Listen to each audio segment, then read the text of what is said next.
L'immunothérapie ou comment booster son système immunitaire pour lutter contre la maladie, eh bien on voit ça tout de suite avec mes invités.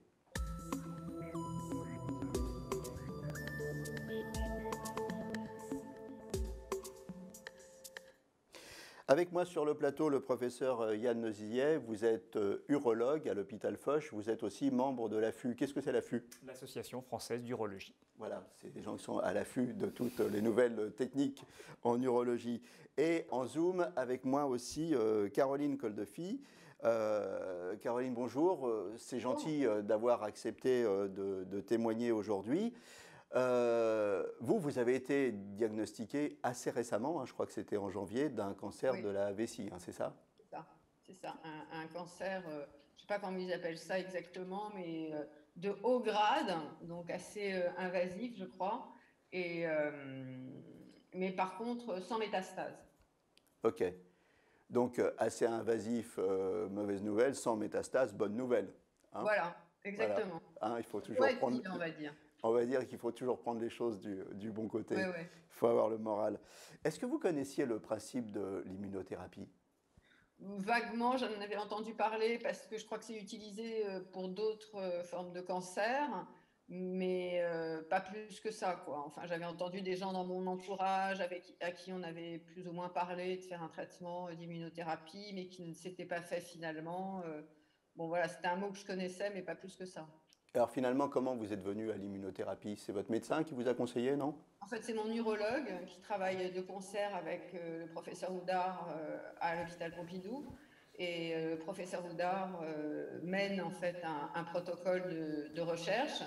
Et en fait, moi, je rentrais dans les critères de ce protocole de recherche qui allie en fait une chimiothérapie et une immunothérapie suivie d'une opération.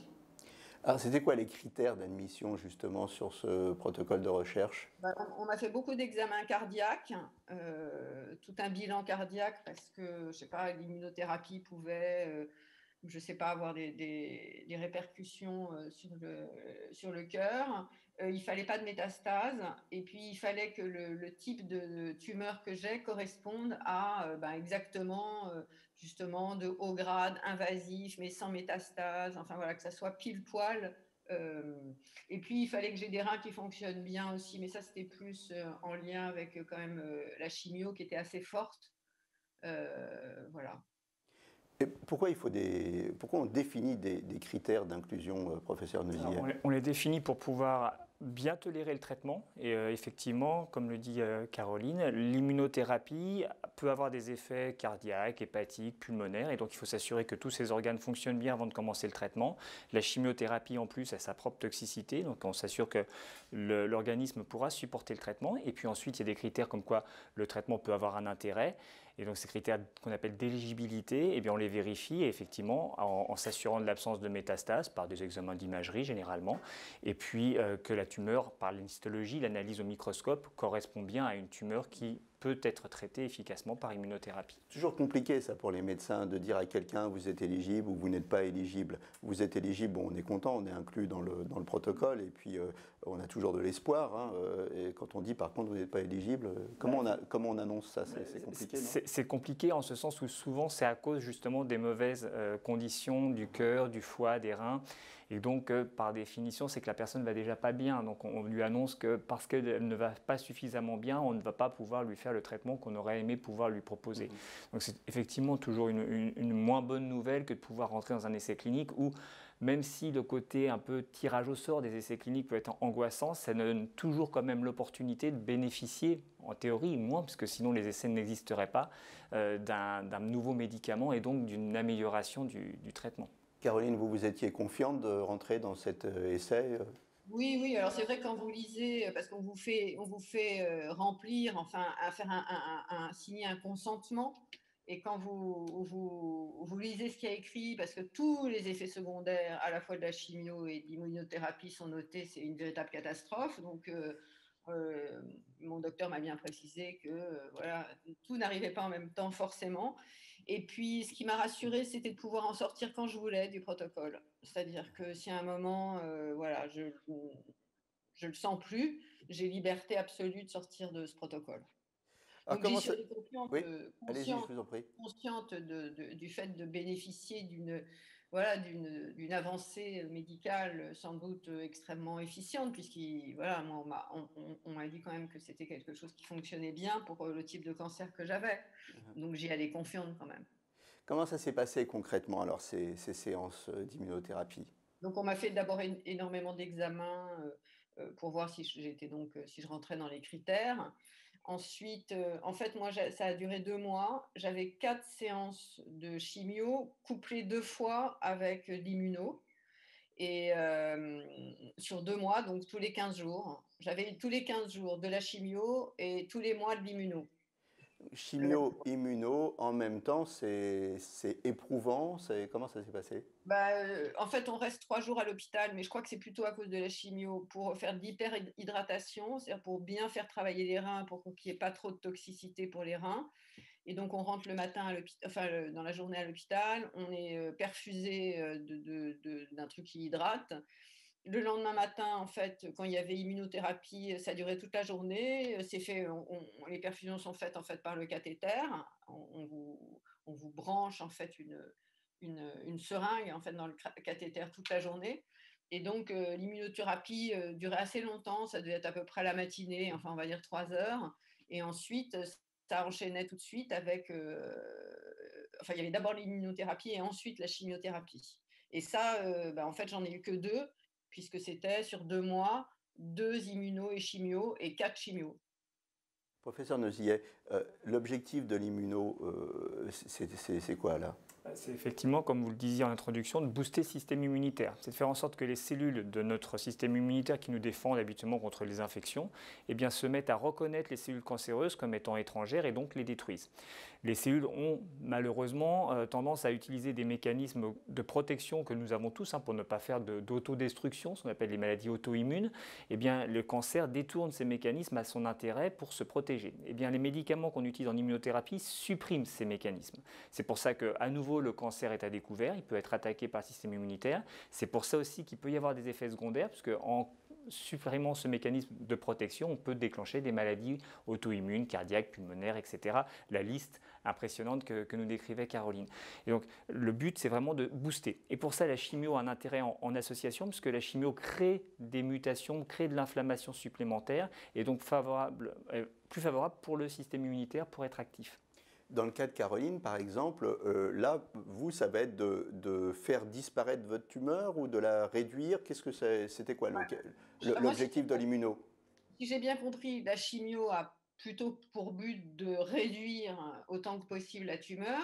Et si j'ai compris, c'est qu'avec l'immunothérapie, on apprend à mes cellules à reconnaître en fait le type de cellules cancéreuses que j'ai dans ma vessie. Donc en fait, c'est un peu les deux sont couplés, mais si j'avais bien compris, c'était aussi que ça évitait les risques de récidive puisque mon système immunitaire avait appris à reconnaître mes cellules cancéreuses et du coup pouvait même plus tard, si elles réapparaissaient ou en tout cas se développaient, mon système immunitaire avec ce système pouvait aller détruire les cellules cancéreuses. Professeur Nosillet, avec ce système, on va venir à bout de la tumeur de Caroline, ou alors il va falloir quand même opérer. Comment ça se passe? Alors, à l'heure actuelle, la chirurgie reste nécessaire parce que plus on enlève de cellules cancéreuses et moins de cellules cancéreuses peuvent potentiellement avoir résisté à l'immunothérapie et à la chimio et donc être la cause de récidive. Donc,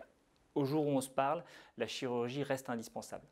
Mais comme on a réduit la tumeur, elle est simplifiée, elle est moins invasive, moins invalidante éventuellement. Enfin bon, voilà. On en attend des suites plus simples puisque forcément un plus petit volume engendre une chirurgie qui est plus favorable avec potentiellement du coup pour la cystectomie, une reconstruction, un remplacement de la vessie qui peut devenir possible.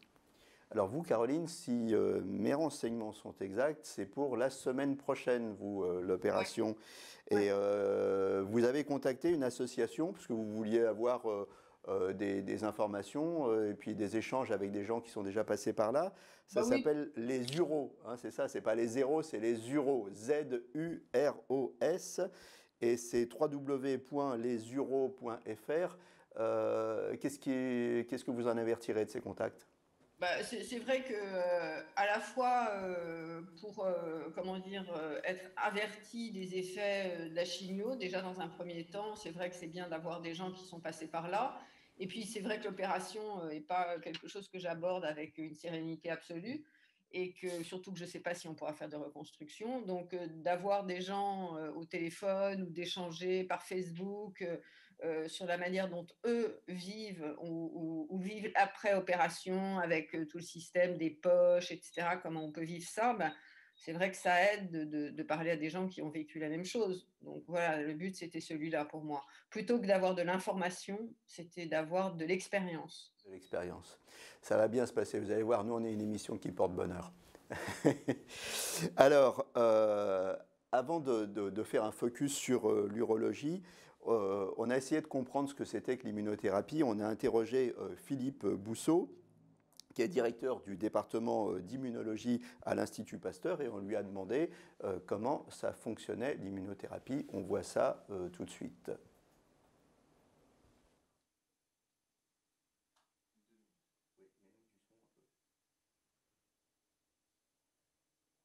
Qui va être capable en fait de repérer les événements étrangers ou les événements anormaux.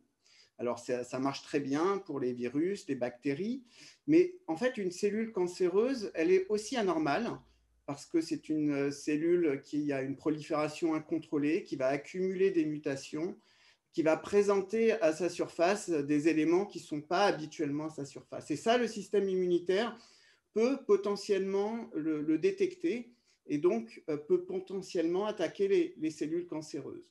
Alors, est-ce qu'il le fait? Peut-être à très bas bruit, peut-être qu'il illumine en fait en permanence des cellules qui auraient envie de se transformer. Mais malheureusement, donc, chez les patients qui sont atteints de cancer, c'est sans doute trop tard. Même si les cellules du système immunitaire peuvent être présentes dans la tumeur, elles ne sont pas suffisamment efficaces. Donc, quand on traite un patient, les thérapies conventionnelles ont une cible qui est la cellule cancéreuse directement. Les immunothérapies, donc c'est une autre classe de thérapie qui sont nouvelles, très prometteuses. Elles ont une stratégie différente, c'est-à-dire que la cible, ce n'est plus la cellule cancéreuse, mais c'est le système immunitaire. Et le but des immunothérapies, c'est de mobiliser, de booster ce système immunitaire pour qu'ensuite il fasse le travail et qu'il s'en prenne à la tumeur, qu'il attaque la tumeur. Et ce système peut être en fait extrêmement efficace. En tout cas, il y a des résultats extrêmement remarquables chez certains patients et pour certains cancers. L'immunothérapie, professeur Neusillet, ça va s'appliquer à une multitude de domaines. Bien sûr, à beaucoup de cancers, puisque beaucoup de cancers sont, comme le décrivait le spécialiste de l'Institut Pasteur, sensibles au système immunitaire. Pas tous, malheureusement, mais beaucoup. Et donc, dans tous ces cancers, c'est expérimenté, comme dans le cadre pour Caroline, d'un décès clinique. Alors, on s'est intéressé aussi à l'hématologie. Et là, on est allé voir le docteur Marion Alcantara, qui est hématologue au Centre d'immunothérapie des cancers de l'Institut Curie. Et on lui a demandé comment fonctionnaient ces fameux CAR-T-cells dont on entend souvent parler. On va voir tout de suite ce que nous dit Marion Alcantara et je vous ferai réagir après sur le principe des CAR-T-cells. Alors, les CAR-T-cells, c'est une des révolutions de ces dernières années. Ça fait partie d'une grande catégorie qu'on appelle l'immunothérapie. En pratique, les CAR-T-cells, ce sont des lymphocytes T, donc c'est-à-dire une catégorie de globules blancs qu'on prélève chez le patient et qu'on modifie de façon génétique au laboratoire pour leur faire exprimer un récepteur qui est différent de leur récepteur, disons, natif. Et en fait, en faisant exprimer à ces lymphocytes T un nouveau récepteur qu'on dit chimérique, d'où le terme de CAR-T-cells, ces lymphocytes T vont être capables d'aller reconnaître spécifiquement une tumeur et de détruire ces cellules tumorales lorsqu'ils sont réinjectés chez le patient. On revient à la base. Les lymphocytes T, c'est quoi? C'est le système immunitaire, c'est ça? Exactement, ce sont des sous-types de globules blancs donc, dans le système immunitaire du patient. Et donc, on va stimuler ce système immunitaire pour que lui-même, à la place des rayons ou des médicaments, de la chimiothérapie, que ce système immunitaire vienne lui-même attaquer nos cellules. C'est ça l'immunothérapie? Exactement. Alors après, il y a plein de façons différentes de faire de l'immunothérapie. Et vraiment, avec les CAR T-cells, on vient prélever les lymphocytes des patients, les modifier, les réinjecter pour qu'ils soient capables de détruire la tumeur. Quelles sont les principales pathologies concernées? Donc, au jour d'aujourd'hui, disons les CAR T-cells qui sont approuvés et qu'on peut utiliser dans un cadre tout à fait commercial concernent des indications que sont des hémopathies B, des cancers du sang et des ganglions, donc leucémie aiguë ou lymphome B. Les espoirs thérapeutiques pour demain, parce que je suppose qu'on ne va pas s'arrêter là. Non, absolument pas. Les espoirs sont nombreux, hein. Comme je vous ai dit, c'est vraiment une révolution dans le traitement des lymphomes B et des leucémies aiguës. Donc, il y a plein d'espoirs. Chez ces patients avec lymphome ou leucémie aiguë, on a une très belle efficacité thérapeutique, mais il y a quand même des rechutes. Donc, premier espoir, ça va être de diminuer ce taux de rechute dans ces maladies-là. Autre espoir, de cibler d'autres maladies, évidemment. Ça peut être d'autres maladies en hématologie, donc d'autres cancers du sang et de la moelle osseuse, des ganglions. Et évidemment, un autre espoir majeur, ça va être le traitement des tumeurs solides, puisqu'un grand nombre de patients avec une tumeur solide sont sans recours thérapeutique. Et on espère que la recherche nous fera en sorte que ces CAR T-cells arrivent à traiter les tumeurs solides. Eh bien voilà, un super espoir de recherche. Merci de nous avoir éclairés. Alors, on le voit, hein, cancer du sang, tumeur solide, ça s'applique à tout, hein, l'immunothérapie. On va faire un focus maintenant sur l'urologie, puisque c'est votre spécialité. Donc, urologie, cancer de la vessie, cancer du rein, cancer de la prostate. À quel moment on utilise l'immunothérapie? À l'heure actuelle, il est en première ligne maintenant des traitements des patients qui ont des cancers du rein, localement avancés, c'est-à-dire non opérables ou métastatiques, avec des localisations ailleurs qu'au niveau du rein. Et c'est vraiment devenu la référence de traitement. Pour la vessie, c'est un traitement que l'on met maintenant après la chimiothérapie de façon systématique lorsque les patients peuvent le recevoir, quand ils ont là aussi des maladies localement avancées ou métastatiques. Et c'est expérimenté, on vient de le voir, à des stades moins avancés de la maladie.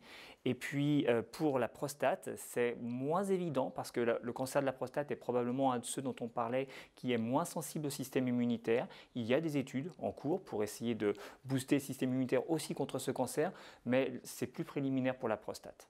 Donc, en fonction des pathologies, ce n'est pas toujours une technique qu'on utilise avant l'opération, ça peut être un traitement de deuxième ligne et ça peut être un traitement aussi pour éviter les récidives, c'est ça? Alors en fait, dans le développement des médicaments, ils sont le plus souvent d'abord étudiés à un stade très avancé des maladies et ensuite remontent la rivière en quelque sorte de l'histoire de la maladie pour être utilisés à des stades plus précoces. Dans le cadre des immunothérapies, ce sont des traitements tellement convaincants que c'est vrai qu'on a assisté sur l'espace de 10 ans à des expérimentations à des stades très précoces, puisque ce sont des traitements qu'on utilise chez des patients qui ont des maladies très localisées maintenant au titre expérimental, pour traiter les cancers avec de grands espoirs d'amélioration pour les raisons qu'on a évoquées ensemble.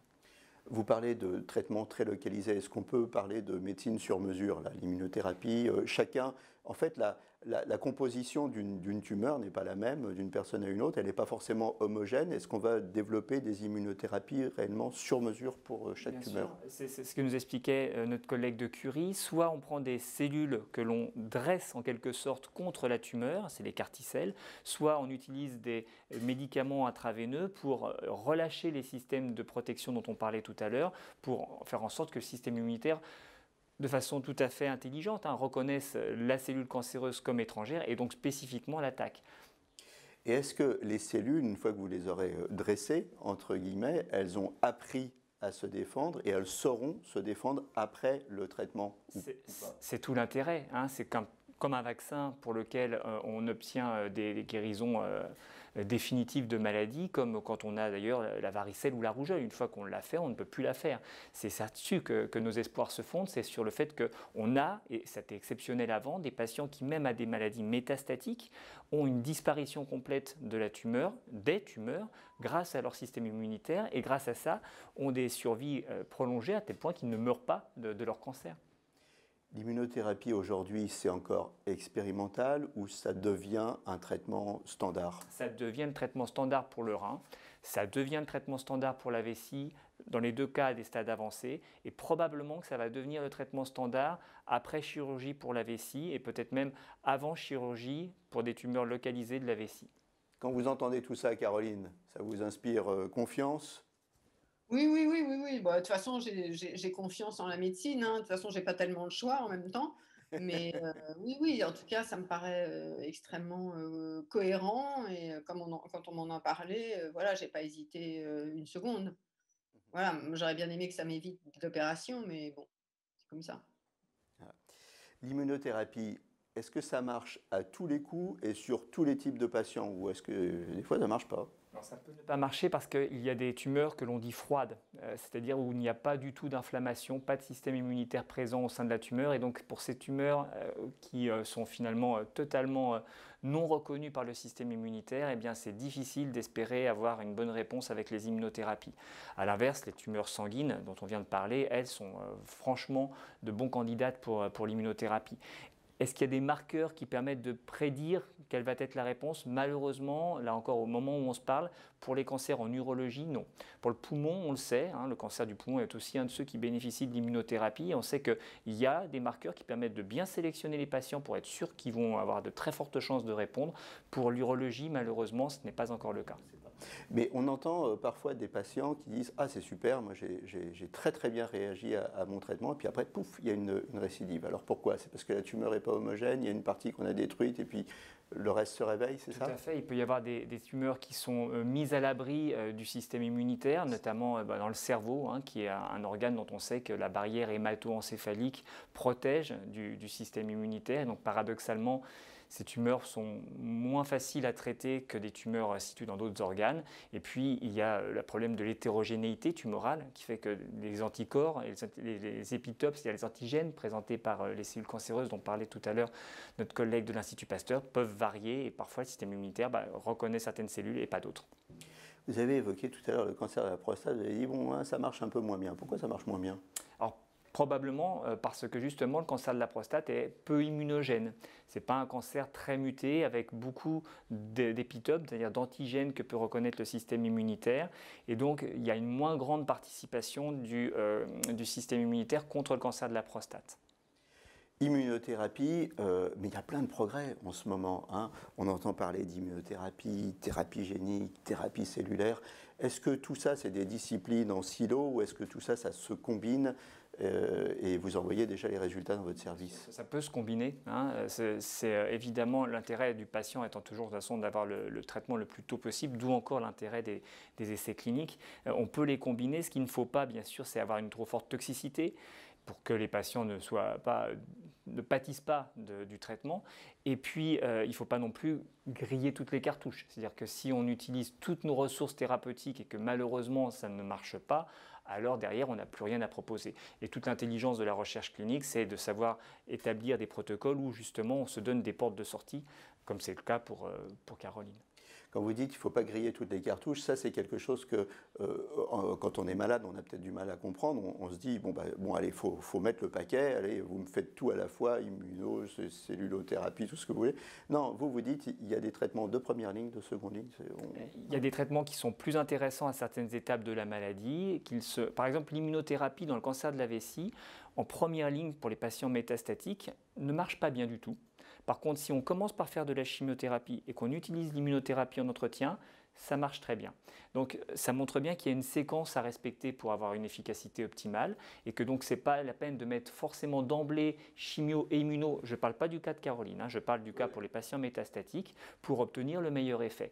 Possiblement, et c'est très probable d'ailleurs que dans le cas de Caroline, au contraire, il vaut mieux peut-être associer, d'où le protocole du professeur Houdard. Oui, ce qui est important, c'est de voir qu'il n'y a pas un cancer, il y a des types de cancers, des types de patients, des non métastatiques, des métastatiques. Enfin bon, chaque cas est unique, hein, c'est ça. Dans quel état d'esprit vous êtes, Caroline, avant l'opération? Vous nous disiez tout à l'heure, hein, quand même. Voilà, je préférais avoir autre chose en ligne de vue pour la semaine prochaine. Mais bon, puisque c'est la condition pour guérir, voilà, je passe par là, je vais passer par là en espérant que ça se passe le mieux possible, quel que soit si ce serait une reconstruction ou pas. Voilà, je suis prête à accepter. De toute façon, je n'ai pas le choix, hein, je suis prête à accepter ce qu'il y aura et à m'en débrouiller, on va dire. Oui, mais comment vous voyez ça? Comme une délivrance ou comme une angoisse à venir là? C'est assez spécial parce que moi, j'ai pas de douleur. Donc, je rentre à l'hôpital pour me faire opérer de quelque chose qui ne me fait pas souffrir. Donc, psychologiquement, c'est assez. Et puis d'ailleurs, avec la chimio, c'était pareil. J'étais malade après, enfin pas bien, alors que quand je rentrais à l'hôpital, j'étais bien. Donc, c'est très étrange de se faire opérer de quelque chose qui ne fait pas souffrir. Mais bon, voilà, c'est comme ça. Je fais surtout confiance aux médecins et j'ai bien compris que de toute façon, il n'y avait pas le choix et que c'était la condition pour continuer à vivre après, quoi. Eh bien, écoutez, Caroline, comme je vous ai dit, cette émission porte bonheur. Soyez confiante. Voilà, tout va bien se passer. Et puis, on prendra des nouvelles de vous. Et quand je dis ça, c'est pas en l'air. Il y a beaucoup de patients qu'on a interrogés dans nos émissions et qu'on a suivis après. Donc, on prendra des nouvelles de vous. On vous souhaite le meilleur, un prompt et complet rétablissement. Je vous remercie tous les deux d'être passés sur le plateau de Capital Santé. À très bientôt pour un nouveau numéro. Et d'ici là, portez-vous bien et surtout vous, Caroline.